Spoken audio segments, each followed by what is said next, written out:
Good morning all the dear friend. कल हमने Euclid's के जो है ना 4 अजम्पशन पढ़े थे और आज हम जो यूक्लिड का 5th अजम्पशन के बारे में पढ़ेंगे। अजम्पशन कहो या एक्सोइम्स कहो या यूक्लिड की मान्यताएं कहो, जो एज ए यूनिवर्सल ट्रूथ है, तो उसकी हम आज जो है ना 5th जो यूनिवर्सल ट्रूथ है उसको कल भी हमने एक बार थोड़ा सा देखा था, आज एक बार दोबारा से देखते हैं यूनिवर्सल ट्रूथ क्या थी। ये कह रहा है कि होल इज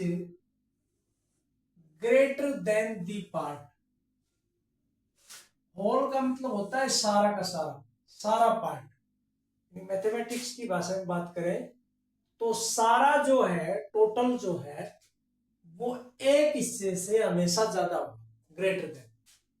और जनरल और कॉमन सेंस की बात है ये कि पूरा का पूरी कोई चीज है वो एक हिस्से से तो ज्यादा होगी, ये तो कॉमन अंडरस्टूड बात। तो आप इसको मैथमेटिक्स के अंदर जो है ना ऐसे समझ सकते हो जनरली।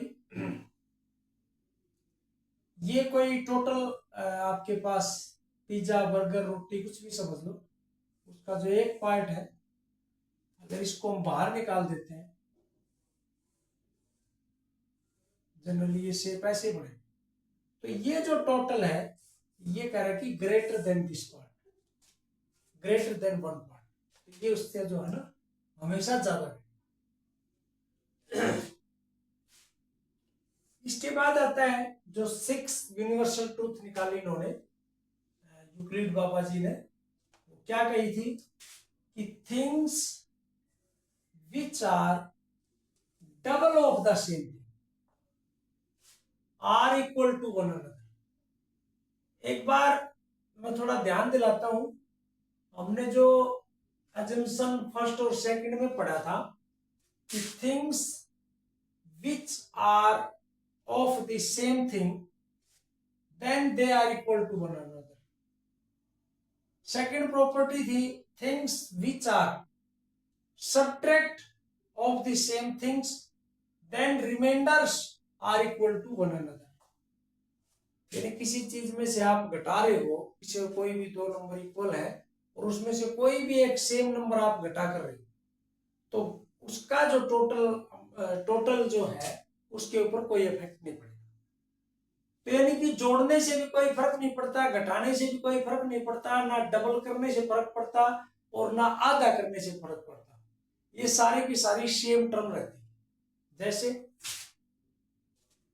यह कह रहा है कि यदि ए जो है वो 2b के बराबर हो जाए और 2b जो है वो c के बराबर हो जाए, तो हम कह सकते हैं वी कैन से दैट, तो क्या a और c बराबर नहीं हो जाएंगे? क्योंकि 2b किसके बराबर है? a के बराबर, और 2b ये यहां किसके बराबर है? c के बराबर है। तो हम कह सकते हैं a is equal to c। ये कह रहा है कि double of the same thing, ये डबल है किसका? b का।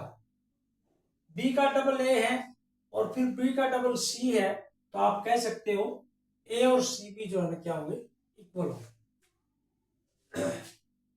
ऐसे ही things which are half of the same things are equal to one another. a is equal to half ले लेंगे हम, हाफ का मतलब यह क्या है? b अपॉन 2 कोई भी, और ऐसे ही जो है ना c नंबर को मान लेते हैं यहाँ b अपॉन 2। अब जो ये दोनों पार्ट यदि इक्वल है तो क्या a और c इक्वल नहीं होगा? तो you can say that a is equal to c। यानी यहाँ नंबर्स का आधा हो, डबल हो, या जोड़ करना हो या घटाना हो, तो उससे जो है ना टर्म्स के ऊपर कोई प्रभाव नहीं पड़ता। ये जो है ना यूक्लिड्स का 7वां अजम्पशन था, जिसका नाम है things which are half of the same things are equal to one another. मैंने एग्जाम्पल बताया a is equal to B upon 2 और c is equal to B upon 2 है, तो you can say that A is equal to C.